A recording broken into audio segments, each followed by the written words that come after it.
ওদলাবাড়িতে ধুমধাম করে পালিত হলো শারহুল উৎসব।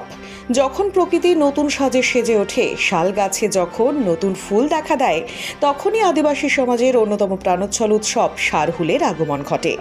প্রতি বছরের ন্যায় এবার ওদলাবাড়ি চেল নদীর তীরে অবস্থিত শক্তি কুঠায় উৎসাহ ও উদ্দীপনের মধ্য দিয়ে উৎসব উদযাপিত হলো।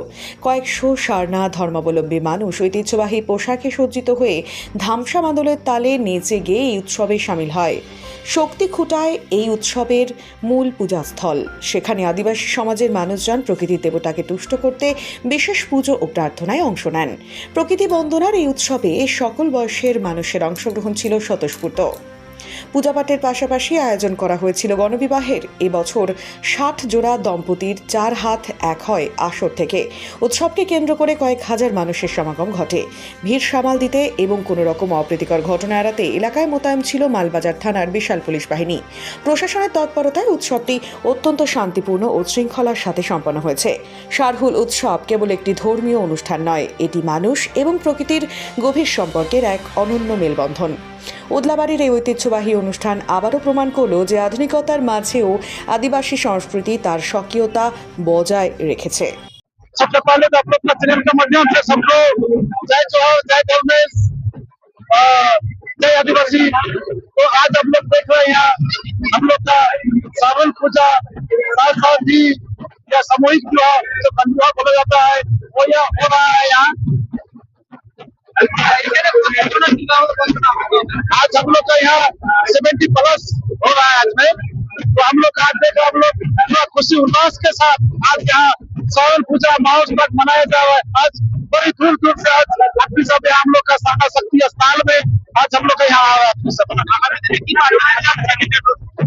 मैं पूरा आदिवासी समाज को मैं बोलना चाहता हूँ कि हमारा कल्चर, हमारा धर्म, हमारा रीति रिवाज, हमारा पूजा पाठ बचाने के लिए सबको एक जगह आना होगा। हम लोग आज में 70+ हुआ। आज का जो मेन मुख्य अतिथि था हम लोग का चमरा लिंगा सर, जो झारखंड के कल्याण मंत्री है। साथ साथ ही हम लोग का जयंतो जो यहाँ के MP है, और साथ ही हम लोग का अलीपुर का MP मनोज टिक्का जी। প্রোগ্রামে সব থেকে বড় কথা কি, আদিবাসী মানুষ যারা পিছিয়ে পড়ে আছেন তারাও যে অনেক কিছু করতে পারেন এটা একটা প্রমাণ।